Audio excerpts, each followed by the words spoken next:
You are watching Eswatini TV, Sibuko Semaswati.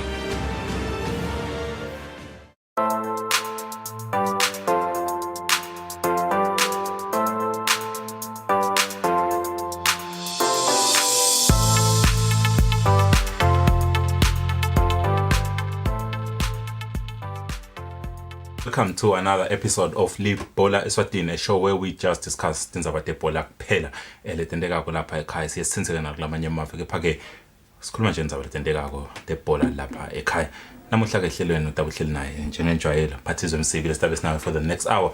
Sikhulumisana ngathi indzaba letishisako, indzaba letikhona la ebholeni yakithi. Kepha-ke kukupha nje ilodwa ukuthi sitabe sikhulumisana ngane. Sinalando kuhle lo khulumela yena streaming ka MTN desibe sikhulumisana naye ukuthi mhlawumbe ngabe ka streaming kuhamba kanjani kahle the whole idea of streaming siyini nokuthi ke mhlawumbe siwa benefits kanjani mathi. If you have those questions, we're gonna try to ukuthi siwa coverage and answer them la namuhla kulo lehlelo bese ke sichubekela ngalehlelo sikhulumisa yena Barberton City coach King Pele Caesar Dlamini lesabe sikhulumisana naye kepha-ke ama-guest ethu namuhla ong-2 siwathatha ngayo iZoom sabe sikhulumisana naye kuZoom bale emakhaya. You know, we're still trying to limit my movement, and we're still trying to limit bamfila beta la studio because of, you know, COVID happened. Otherwise we usually love ukuthi sibe nabo la studio bantu sikhulume nabo sisakhona ukuthi masibagubha bangabe sebayaphosa nje moyeni bestart ukuthi network wakhanze sebabenzile.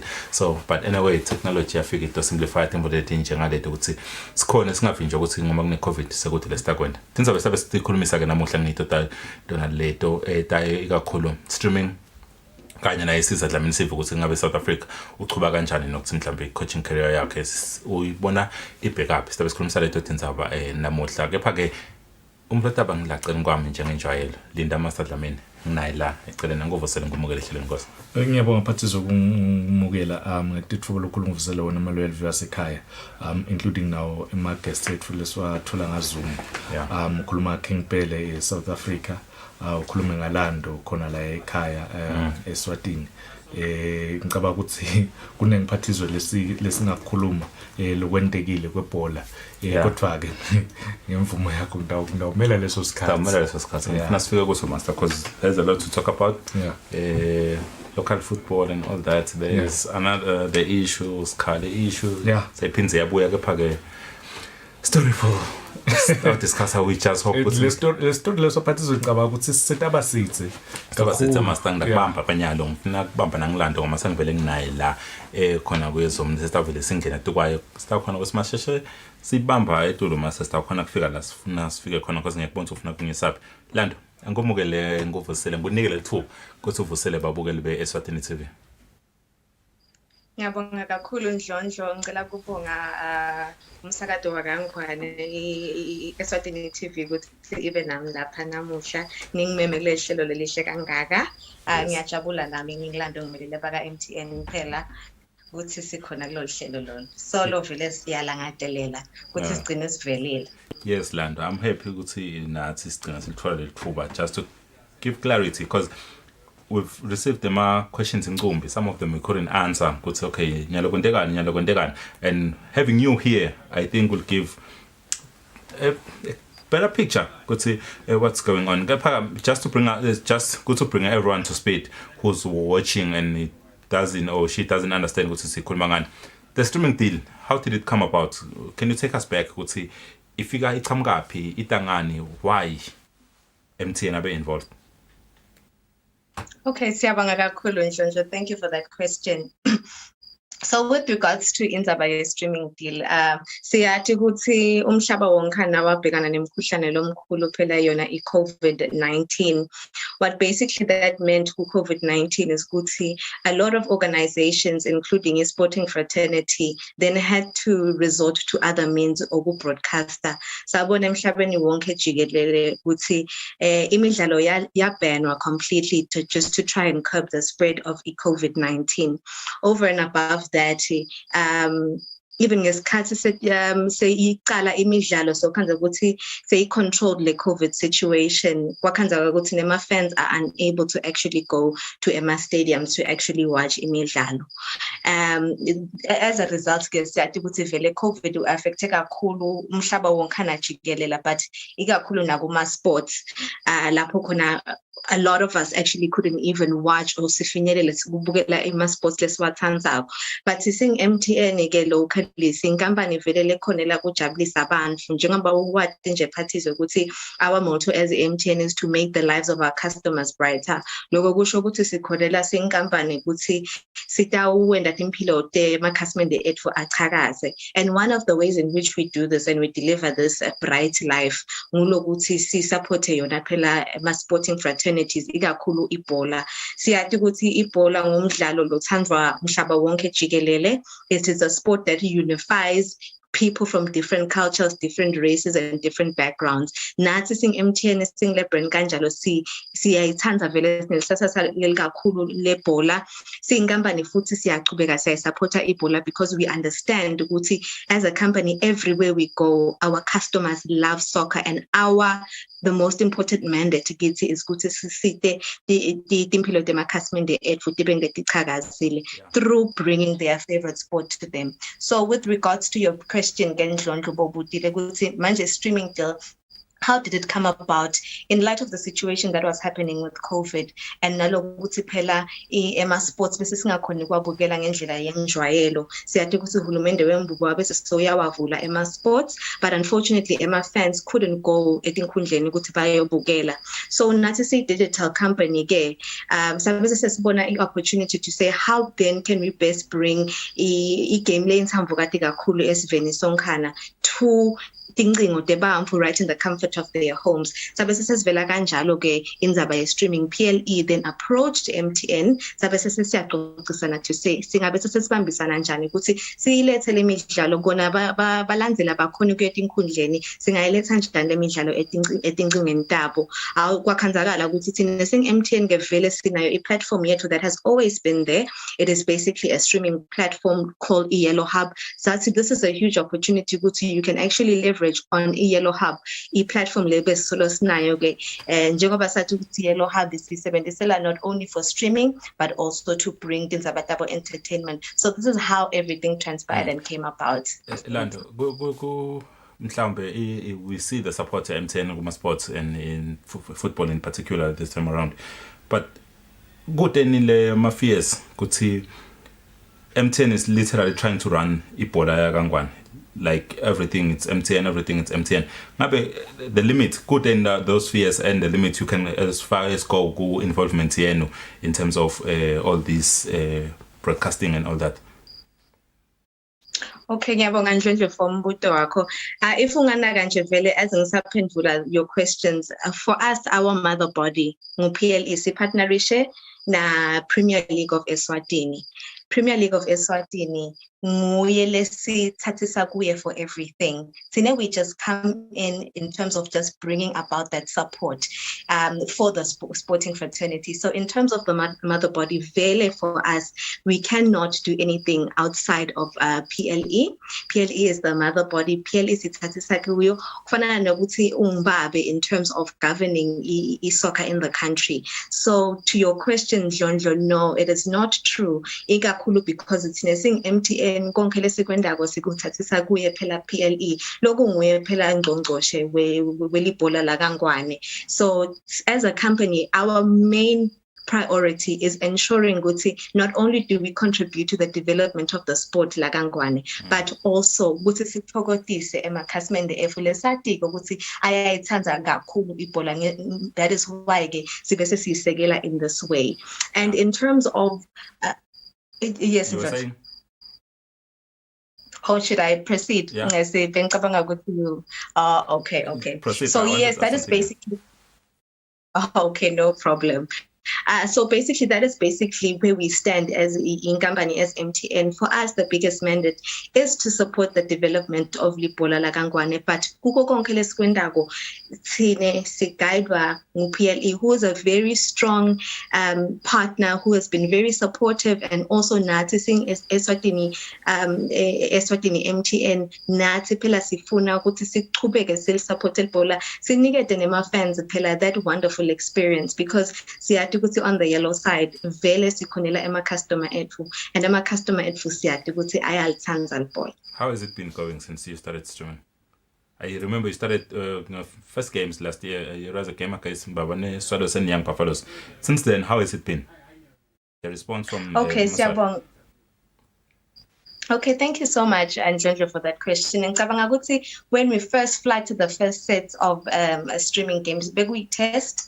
So, specifuna ku testa lokuthi mbaba mabalisa saltaba ngakanani. Also, futhi besifuna ku testa si cilonge phela nethinking of ukuthi tingitwe netisebenza kahle yini. So, in terms of that test, ivele yahamba kahle indeed. And of course, as sichubeka ke when we kick-started the streaming set from 5 April, is it 2? I think it's 2 April, if I'm not mistaken. Yes, because of the novelty of the platform itself, Impoleya kosa kuti siendes kuti send a lot of customer education. We are doing mostly Impomayinsha. Lokuti, there's a lot of information that we need to share over and above lokuti information siyati lokuthi kuhle kuba nemikhuhlane nekuthika beteka lapha nalapha, but we used that as a very good test case and test example to actually always build up and improve on the platform. In terms of the uptake in el sasasa our emaswati aya embrace siyabona tinombolo tefu te streaming tiyakhula week in and week out, kuke kwendeka nje face a few technical issues, but improve on that. For example, last week it was kind of operational technicalities that we experienced. Lapho we couldn't actually stream the game because of COVID.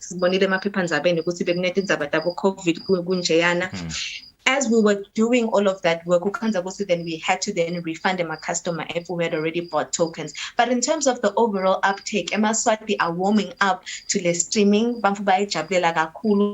especially because no matter where they are, the action live on their phone. So Emaswati have been really embracing the streaming, and the popularity has been growing week on week in front. All right, Lando.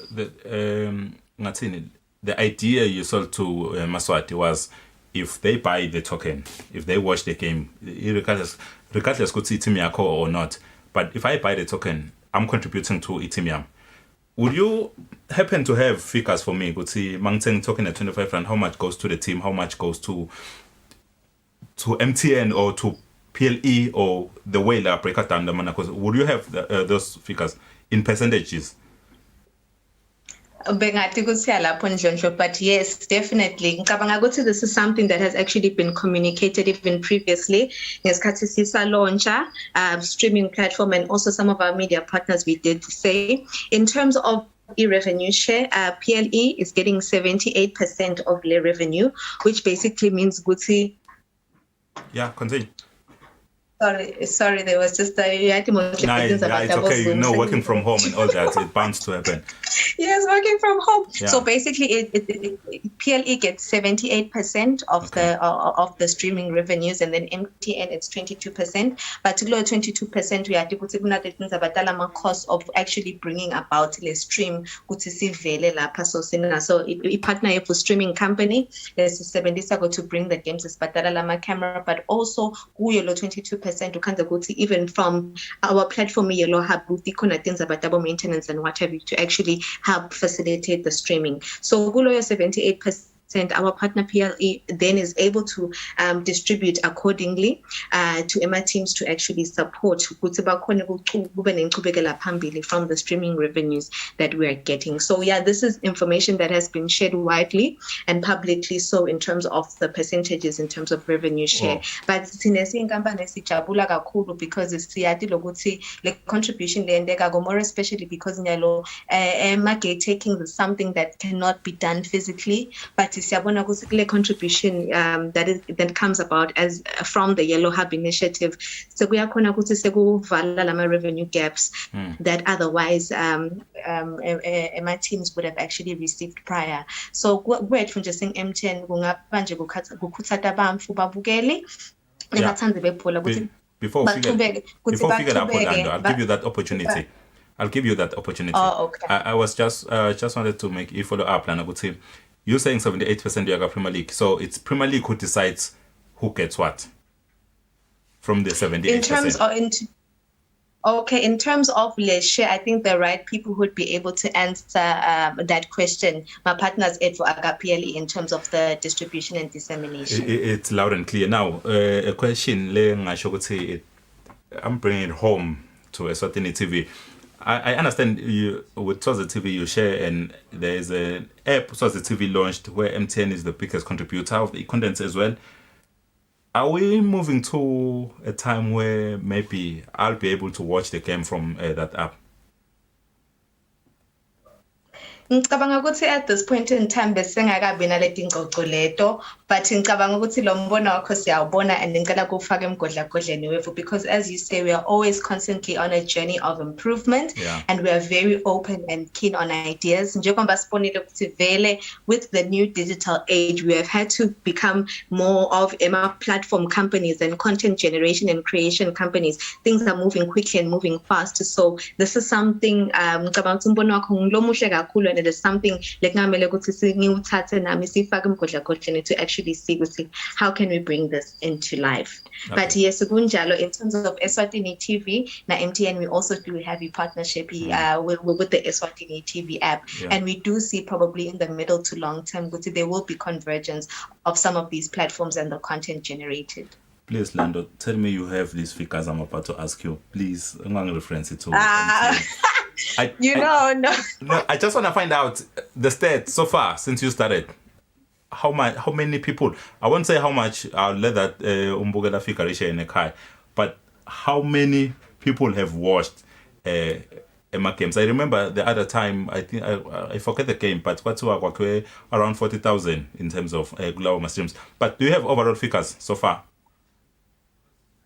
No, unfortunately, I don't have my overall figures, and I think the right people who are rightly placed to actually assist with answering that question are our partners, EPL in Ndlondlo. Okay, last question from me, Lando, will be no. This one, it's not about figures and all that stuff. Ngifuna kuva nje ukuthi mhlambe we seeing ukuthi ku streamer 2 games in a weekend. Can we manage, or we looking at the bigger picture ukuthi sibe ne ngcumbi ama-fans labukelayo tokhona, like the numbers you'll expect stadium ngilama numbers longawafuna la kuthi manje game weekend makudlala ukuthi bamphla bayileke bukela amabhola across the country. So what I want to ask ukuthi mhlambe sitawabona nema game lamanye ukuthi kuyastring enhlangano, kuyastream emavuso, kuyastring because onke lama game lanko normally bayatoba nema fans. So are we moving to that direction ukuthi sigcine every game ngibe nale option mina as a fan ukuthi mina ngifuna ukubukela limilling netambut ngafubukeliswa imbabana Highlanders nemoneni ngenkani? Nhlonhle ngicabanga ukuthi ubeka umbuto wakho ungiwo kakhulu. I think for our phased, we are using a phased approach in terms of ukuthi si stream kanjani. Njengoba of course like we said ukuthi it's still a novel thing that we were doing. Ku phase 1 vele besifuna ukubona ukutesta ukuthi mbamba basenda kanjani streaming, si roll out kanjani. So one of the key things that we did with phase 1 was ukuthi we had to select ema stadium ku corridor lapho khona sinalesiqiniseko ukuthi kutaba easily accessible and reachable. If unganaka ukuthi masicala kwenta streaming sethu besisende emavuso, and then ngesikhathi ke sesibona ukuthi no ngathi sesiyangena emandleni streaming bese sesiyakhona kufinyelela etindzaweni like King Sobuza for example. Nama sikhethe letindzawo ku streamer kuna a number of considerations considerations that we have to make, more especially when it comes to Indaba Yeguthi, technical stability and network stability in Gaganani to actually facilitate Indaba streaming. Streaming requires top-notch 4G, and most of our areas like Pakangwane sekanawo 4G, but sometimes ukhanza ukuthi tikhona letinye tindzawo uyafinyelela 4G but hayikuleli sasasa lesidinga ngakhona. The other considerations that we do masasibu consideration ema stadiums also siyabona ukuthi angithi sidabe siplace ema camera tikhona ngivele letindzawo lapho khona sikhona ku picture lama cameras in terms of sona le stadium itself siyakhona ku support streaming. So to your question Dlondlo, yes siyabuka vele sisemkhankasweni ukuthi if singakhona ku spread out streaming such that sesiyakhona ku bukelisa all the games ngila siphokophele khona, but kwanyalo sisazama lokucola kahle streaming until we get to a point njengoba ushido lapho khona sikhona ku streamer onke ema games wonkana basically. How do I stream? Okay, in order for you to stream, thank you for that question. I was looking forward to that. Ngicabanga mina nawe sesikhulumisene kakhulu ngenza ukuthi stream kanjani lando asakhona ingena kwendekani. But thank you so much firstly for your support in Ndlondlo. Sibonile kakhulu ukuthi you've really been supporting Indaba Ye streaming, and we really appreciate your partnership in that sense, and the partnership also as Swazi TV from that front. So basically emakhasimende la kumele ukuthi akwende kulula kakhulu ungene ekhasini lethu lelithi www.yellowhub.co.sz bese uthi /football. So lo yellow hub ute w so yellowhub.co.sz/football. Emva kaloko ha kube sekuba melula nje ulandzela lama steps ukuthi okay uthenga njani lithikithi lakho uyalithenga nga 25 rand uyakhona ukuthi ubukele umdlalo wonke ungathi tsika bedek. Most of my question libe ngiwathola from my viewers bekuthi angaphuma kule browser ngoba sekafuna kuba busy ngalokunye angakhona beka akasakhona ukubuyela abukela achubeke nekubukela kumele phinza athenga lenye token. Has that been fixed ngoba soloku it's the same case? Okay, in terms of that, yes, siya encourage vele ukuthi singavali ema browser. I think even as ungena lapha kule platform siyazama ku emphasize to say ungayivali le browser. What this basically means is ukuthi ungayiminimize le page ngoma le tab uchubeke maybe uphendvule ama calls nema WhatsApp, but ungalivali lonke ukuthi exit completely, because what that means is ukuthi vele bese seyavaleka le session. It's the way the system was set up. So vele kungaba kuthi in terms of the browser itself abachubeke bahlale on the browser bangaphumi, and then once that happens bangachubeka babukele tinye tinhlelo tabo on their phones, but do not close the browser so that ingatobe seyaphela isession yakho. Thank you so much Nkosi for your time. Nami ngiyabonga. Just as a parting shot nje ukuthatha ema fans esakho ukuthi ngicela aqhubeka support stream, siyathi ukuthi aka support streaming aka support ma teams abo, literally because ma gay takings abuyela they are plowed back to support the operations and administration of my teams, but also nathi sing MTN siyathokoza kakhulu to be a part of this innovation nokuthi nje siqhubeke support umdlalo webhola la kaNgwane, because we are very dedicated to ensure ukuthi development ye soccer la kaNgwane ifika ezingeni lelisetulu kakhulu. Sing MTN sithi yellow everywhere you go, and sithi siyaqhubeka sibambisane nebadlali nebabukeli belibhola also ne soccer fraternity kaNgwane to make sure we bring the best soccer experience. Thank you so much Ndlondlo, siyabonga. Ndokuhle Dlamini achaza ngayo Indaba Ye streaming asho ukuthi kuhamba kanjani. I think we got more clarity master on some of the issues we're talking about.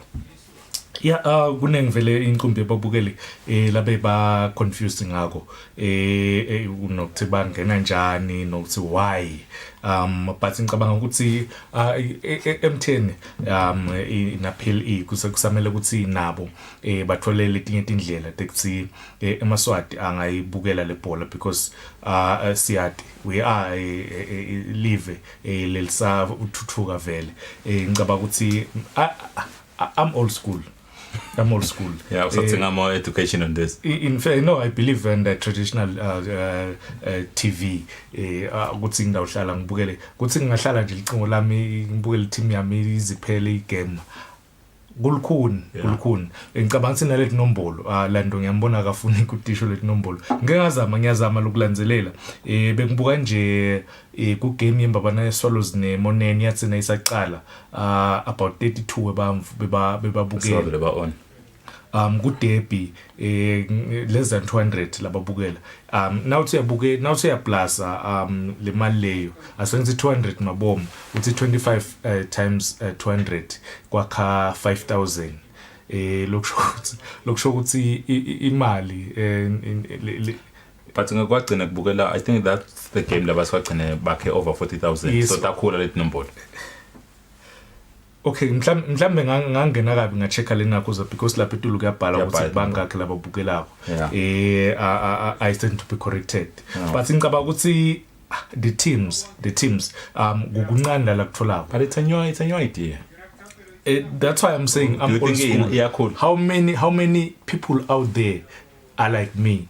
Laba believer ukuthi kumele ngivule Eswatini TV kuze ngibukele ibhola. With hope ukuthi sitawufika lapho master ukuthi kugcine itholakala phinze khona la ka Eswatini TV ema games isikhona kwabukela kepha kulesikhathanya lo mbukeli sitawuthatha likhefu masibuya sibena isiza Dlamini.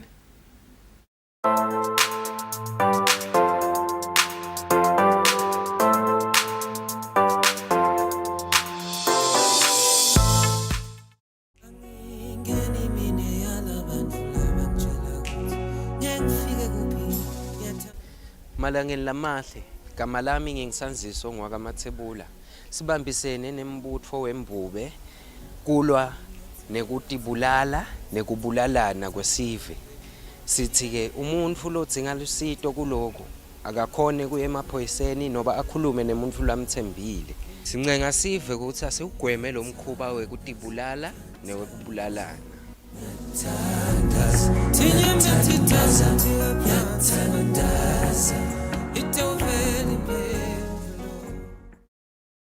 Are you talented, creative, adventurous, and interested in being on TV? Well, this is your chance. Eswatini TV is looking for program presenters. If you want to be a presenter, simply record a 1-minute video of yourself presenting any of the Eswatini TV programs, or be creative and present your own and send it through to WhatsApp on the number 76738967. Who knows, you could be the next big presenter. Make sure that your sound is clear and the video is recorded in the portrait format of your phone.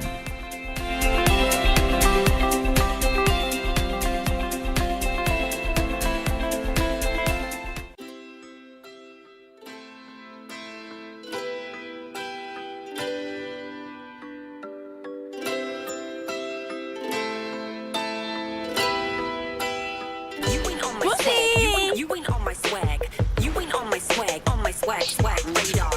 Hey girlfriend, call me. You ain't on my swag. Hey, my name is Gigi Caddingham. And Gigi's a movie star I haven't seen in my life. I came here to say, hello everyone. This is who I am. But let's go. You want a piece of me? Yeah, you know you wanna Hey, hey.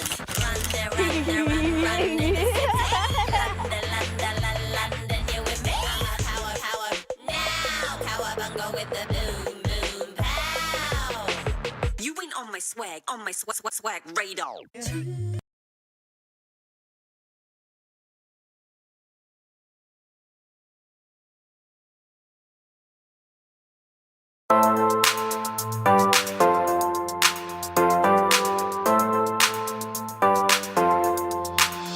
Labo labathanza ukusivulela lihlelo Libhola Eswatini show lengena every Thursday ngo9 kuyophela nga10 sikhulumisana zabadebhola njalo kungishide kembukele masithatha likhefu ukuthi masibuya sibe naye size Dlamini King Pele ulapha eSouth Africa lapho akhocha khona ka ABC Motsepe League.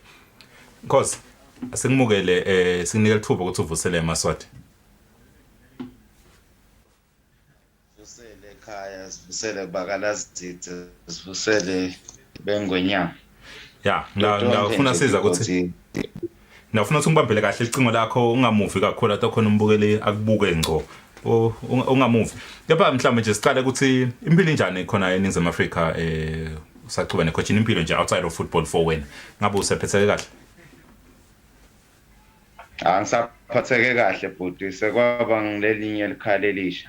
Yeah, you played isikhathi lesithe vele khona eNingizimu Afrika udlalile isikhathi udlala khona so ngiyabona lokuthi ngeke sekube inkinga. Kepha ke mhlawumbe Siza Dlamini smart as a footballer, smart as a coach, assistant coach Jomo wabuya watosita ekhaya wasebenza kuMbabane Swallows lokho sekaphinza vele eSouth Africa. kuMbabane Swallows first of all mawufika ukucala ngqa kwafika kanjani Siza ukuthi ushiye eSouth Africa ubuye utoba khona la kuMbabane Swallows? Hayi shimlangeni ngathi uyangifrizela. Yeah.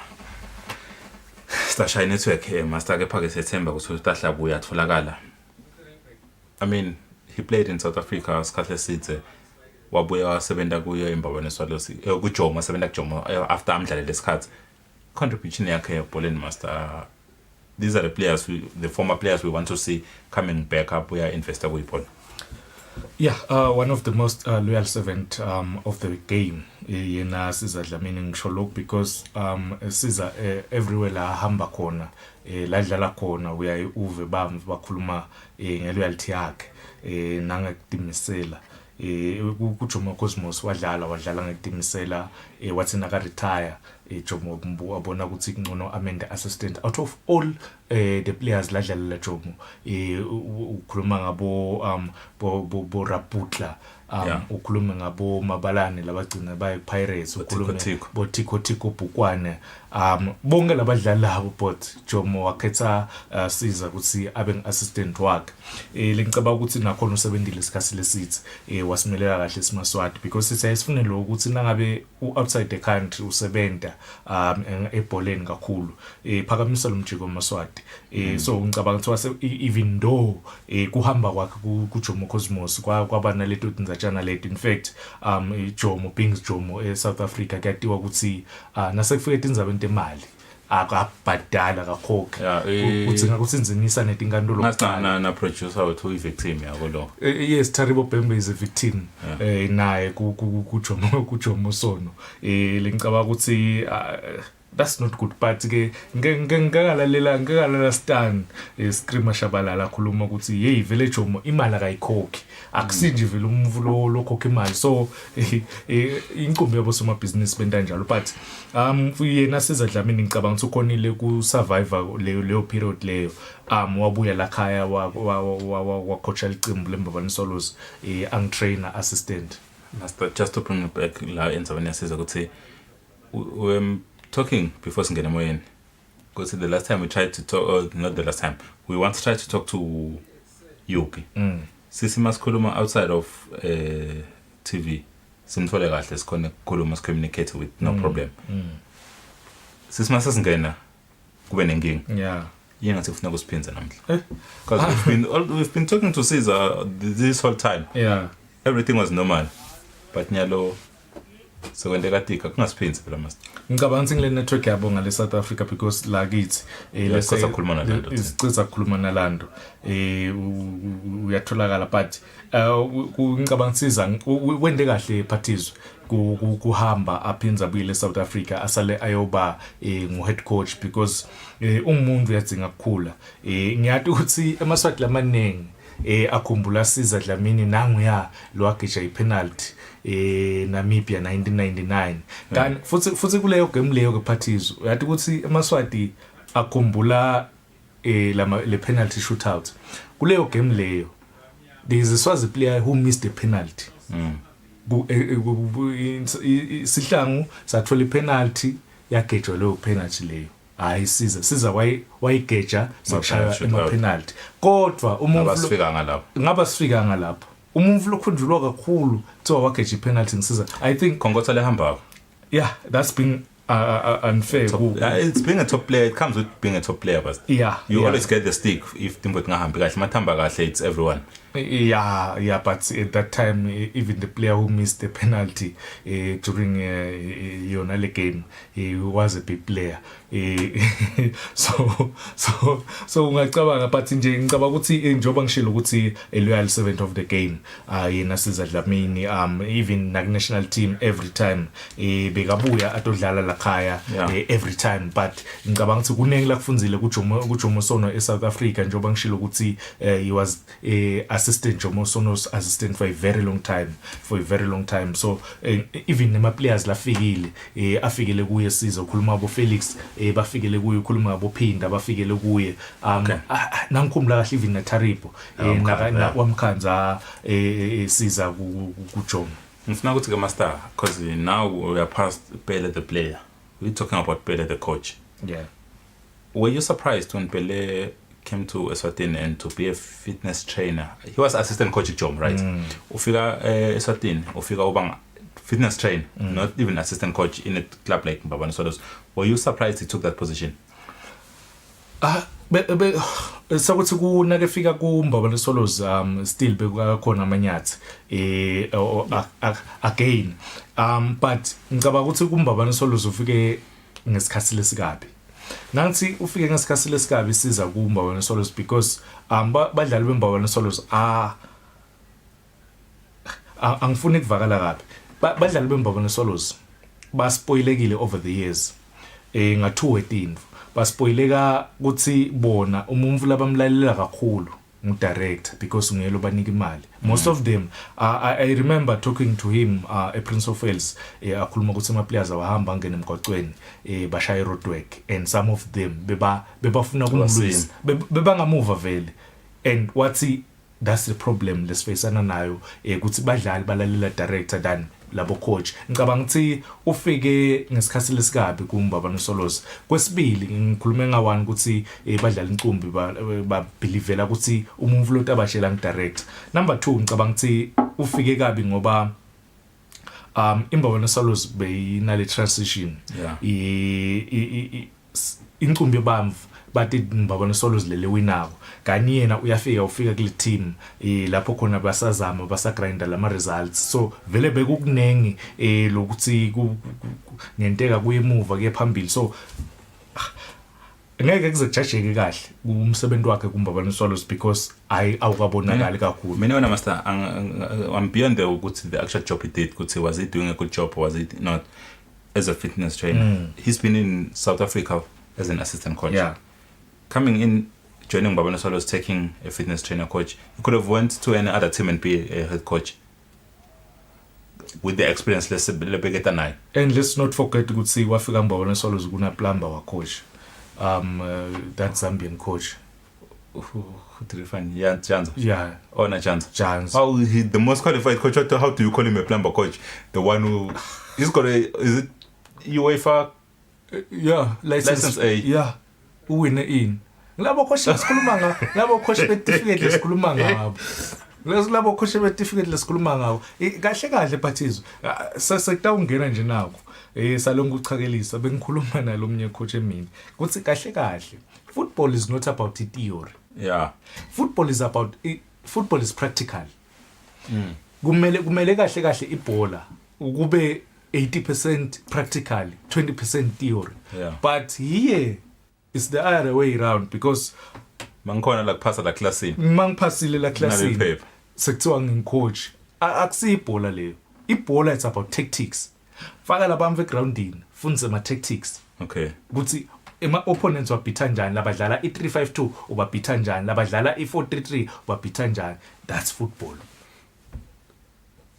Akayanga ngani ku team like Sundowns, team like other team Wanderers, Highlanders, those teams labeka khona so ngivela umuntu wami usiyawugeka kuthi was it the right move kuya ku join as a fitness trainer with the experience besekanayo?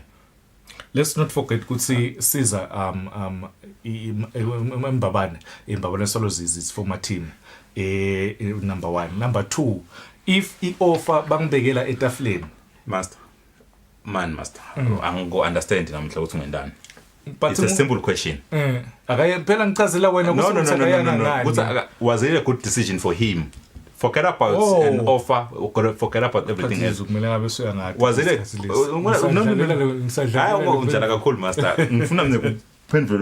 was it a good decision for him who has been an assistant coach in a professional league. Yeah. Ukuthi abuye angabe ngisho nangicoach abe trainer physical fitness. Was it a good decision for him in fact, to take? In fact, he wasn't only a physical trainer. He was a physical trainer, assistant coach. Nah. I know. But for him, after Imbabane Solos, because he nagasi South Africa Imbabane Solos uya close bendeni, including in Africa. So ngabanti for him abe kaba ukuthi stepping stone. Look at Siyabonga Pembe ukuthi iSwallows in Africa imendele in wahamba eSouth Africa kumbombela. So ngicabanga kuye bekunaleyo ngconvolo. So it wasn't a wise decision after all. Kuprove ukuthi in fact nale angiyathi ukuthi siza angekaza kusho lokhu but nakale ndlela hambe ngayo umbabane Solos ayikabi inhle ema reports ema reliable sources akaphathekanga kahle ekhamba kwakhe ngibabane Solos athena ama reliable sources athi indoma agcina hambile idinzaba tekumali kusibeka ngakaphathale kahle. Yes. Okay, I just go to Pinzambugale ngisho ukuthi we still trying to get back kuyasiza kepha ke looking at our time we're still a bit struggling ukuthi simthole angene abuye emoyeni kepha ke we're going to keep trying ukuthi simthole because we really wanted to hear from him ukuthi ngabe kuchubeka kanjani khona ke Barberton City ukuthi kuhamba kanjani. We are a lot prepared to talk to him about kepha ke we're still struggling technologically wise. He just froze on air as in Bondlin kepha ke we're just going to keep trying ukuthi simthole and continue with the show. Now Master, we've seen players like the players labadlalile top level spoke. We are chubeka necoach now. He's with Malandi right now. Kale was it Super League or yes, I think Super League with the team from Zulwini. His son. Yes. Zulwini son. Siyambona nyalo so I have 7 dreams go first division. It didn't stay long, but I have 7 dreams go first division. Nyalo go assistant coach ka Premier League. The generation of players ledlalele bo Spoko bo Yuki bo Siza bo Junior Shisa. We had Junior Shisa the other day here. Isn't not time because ngabe sesibona bona, and I think that's the crop of players le ngasho ukuthi before the era ya now Minister Mathe was one of sihlango bantu bebasibukela with pride. Is it not time for them to be fully involved in sports babuye bathatha amathimba coach and probably see them as bathatha as a head coach like we've been hearing in South Africa ukuthi Benny I'm consider ukuthi kangathatha. Is it not time for that to happen? Sibone a former great player wala kangona awini league with a local team. I understand. In fact, for Malandi Chiefs, I don't understand why Spoke is assistant coach. Why is he not the head coach? Because usafika first team of Premier League. Usafika as a coach. Le experience lengaka la itholile in South Africa coachwa bo Ted Dumitru, a coachwa bo Kevin Hunt. Sitsitsine safuna ukuthi simbona usathatha. In Europe those players laba coachwa the best managers in the world. But mabaphuma ba retire bavele bangena ka coaching. And what have they won? Pep Guardiola wa coach Mexico. But Pep Guardiola kahle watakhela igama ku development wahamba eMexico. Wahamba eMexico but latakhela khona igama ku but still he got that experience. Wathi nakasuka bavele bamnika abazange bamela ukuthi awucoacha iGetafe noma ini. Zidane was assistant ku Ancelotti but uthi tena kahamba Ancelotti bavele bamnika Zidane team assistant wa Raymond makahamba Raymond yathatha sisa. Raymond who yathatha Raymond Lamini yathatha Raymond who Master the experience lana parties the experience lanayo yena Spogo. Way. Take nothing away from Raymond. Is a qualified coach, but the experience lanayo Spoke.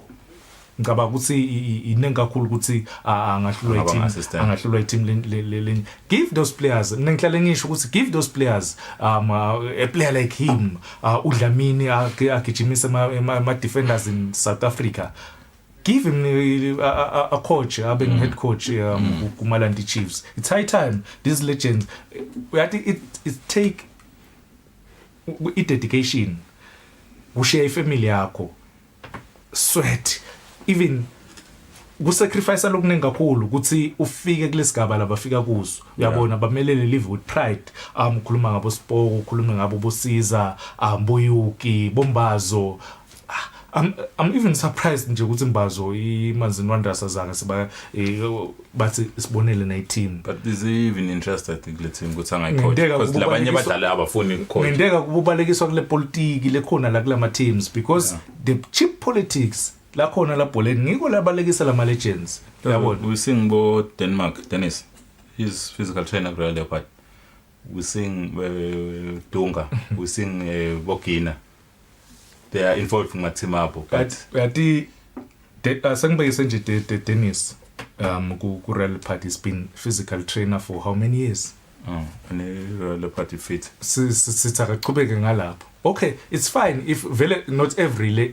former player be a coach utaba coach kodwa mina le experience labamfu labayitholako if utawufika coach wase Belgium Jan van Winkel afike a coach Yuki Masina recommend futhi ukuthi ahambe ay Belgium le coaching nale understanding between these two ngicabanga inkulu kakhulu if Pitso Mosimane atawu coacha Yuki Masina Pitso Mosimane one of the best coaches la khona in Africa why Yuki Masina akaza coacha a big team locally why is he not part of a national team setup le politiki lesingayifuni nakuthiwa khona involebulale ibhola yakethi phathizwe the cheap politics I was looking at that person with Caesar but kepha you speaking of that Masa, you're looking at the setup in national team right now who's the former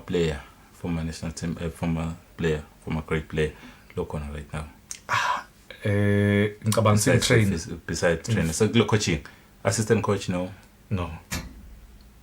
but the question is we can talk ukuthi sibuka ukuthi bani ukuphi bani ukuphi ngibani uphamisa isandla sakhe ukuthi mina I'm doing this I'm ready I can take the national team forward Phathizo ngingakhuluma la ngathi uma ubuka back ema results e national team even ema performance e national team you remember minister of sports Harris Bulunga did a wonderful job with in national team we talk of yena Dutch may his soul rest in peace Dutch Mashalela one of the best players la kabakhona ku local football and one of the best coaches la kabakhona kuSihlangu Semnikati uyabona so sikhuluma ngema former players lapho phela ama former players nyalo abalekisweni again ngidawubuyela kule ngakho abalekiswa yini lama former players le classini kusahamba ile class the politics lengikhuluma ngawo kuthi utawufika lo mvu afunza ngifike mne theory ngithole 80% ngimhlule yena practically angahlule but mina I'm a qualified coach yena kuthiwa aka deserve kuba coach because yena uhlule i-theory lekusitangana theory football is practical so football is practical because we also sing is it Fash is with Leopard set up your coaching you have Klabat set up your Dinos yes so I think if we increase that pool if we increase that number of people laba bakhona kuyo football because it's about starting kuma club level because batakubona khona because you're doing something you are look at in South Africa we have Benny McCarthy former player Eric Tinkler former player Steve Kompela former Bafana captain Dan Dance former player okhulume ngabo Ncikazi former player all those coaches lesikhuluma ngabo Pitso Mosimane former player all those coaches lesikhuluma ngabo former players uyabona they are doing very well la kithi ke technical director of South Africa Ngilithofi former player dlala one of the best defenders la kabakhona in South African history bayanikwa leti ukuthi basebenze because balisebentele live ba representa kahle but la kithi ke why our former players are being ignored story for another day and unfortunately we are really struggling ukuthi sithole yena siza, and we do hope ukuthi we're gonna keep trying him next week. Isibone ukuthi ngabe yini lokhambe kabi, we're gonna try fix it sibe simthole next week, and we do hope ukuthi next week isita khona ukuthi simthole kube kahle sikhona ukukhulumisana naye, because we have a lot to talk about. Sethemba ukuthi ngile dabo sita khona kumthola kepha ke kuqhubekela embili masa, because the show has to go on. Ngisho ngabe asikhona kumthola siza. Now I want to touch on internationals, but before I even get there, Master, there's an issue. We talked about it the first time with Puma. We reported about it all across, the issue of Uskal. Black Swallows, fake protest, yeah, confirm. It's an issue yeah. What's your take? Phathizo ngicabanga ukuthi lo mlilo lokutawo ngicabanga ukuthi akusiko nje ukuthi ngumlilo wemaphepha. It's something serious, and I'm gonna say this. Namhla dingaki ting 12. Is it? Yeah. Ting 13 May. Yeah. If Imbabana Highlanders ingasiko careful. If ayisiko careful Imbabana Highlanders, because Skal udlala onke lama games. Itawuluza onke lawo point lawo. I'm saying this because if ngasiko careful ngoma if ingakendi tintfo ngendlela lokumele lethi itende ngayo. Yes, if ingakendi tintfo ngendlela lokumele itende ngayo, or if being careful. If batawuchubeka bamdlalisa ingakasotho because unless ba show kuthi ku clean. Okay, yes, but now uyalandzelela Phathizo I clearance yaSkhali Imbabana Highlanders ayithola kuphi ngibombela. Why is Khali was suspended in South Africa? He was suspended because he signed with two teams. Yeah. Lokuyithe Sporting and Mbombela. Lokusho ukuthi I clearance yakhe ikuthe Sporting. Phathizo. No. I think man. I think nagola ishare con. He signed a contract with Sporting. Yes. He didn't register with them. Oh, sasina Phathizo shayla banwe Sporting the other day. He confirmed wathi basayina Skhali in Durban. Yeah. Bam register. He said that he confirmed in the thing. Then the question is, Master Peda, if Skhali was already registered, man was registered with Sporting. Yes. Imbombela bengikhona kumregister with the new FIFA system. Bengikhona kumregister. I think bengikhona yona kumregister. I think okay. Yena but I think what's Sintimane? I think it's Sintimane who was speaking for Sporting. Yes, Ndibani. He said ba sign a contract at Durban. Kum register it was something lebe setonde. Kumbula mina ukuthi confirm. Wathi ngumdlalo wabo. Because bam sign a contract. Even paid. Yes, but official. As a coach in training, you do understand good say I can sign a contract with your team. Yeah. But register. Yes. Isn't it what happened? Because he signed a contract with TS Sporting, wahamba wasayina lenye nembombela, wa register imbombela yakhuluma neswalo because iswalo yakhumbuza yathini? Yes. Yathi clearance inikete. But okay. Mina Ndimane ngamvasho njalo. I stand to be corrected. But if utawutholakala kwendeke kanjalo ngicabanga ukuthi don't get involved because even nale suspension yakhe kuthiwa is suspended, is banned ebholeni for 2 years. Yeah. Ebholeni. Yeah. For 2 years. Yeah. It's a anti maphuma le ruling angathi master ukuthi ukukhumbula ukuthi the two cases were treated differently. Babana Mbombela and Skhali. Ma issues zabo bekahlukile. Yes. Skhali ongithula abamhlaba bebane ma option of appeal. It's Babana Highlanders, they exercise that option on behalf of Skhali. Not Babana Highlanders, I'll say umphathi director of Babana Highlanders. Wasita Skhali ukuthi appeal. Bamclearisha Skhali, but okay, you can play.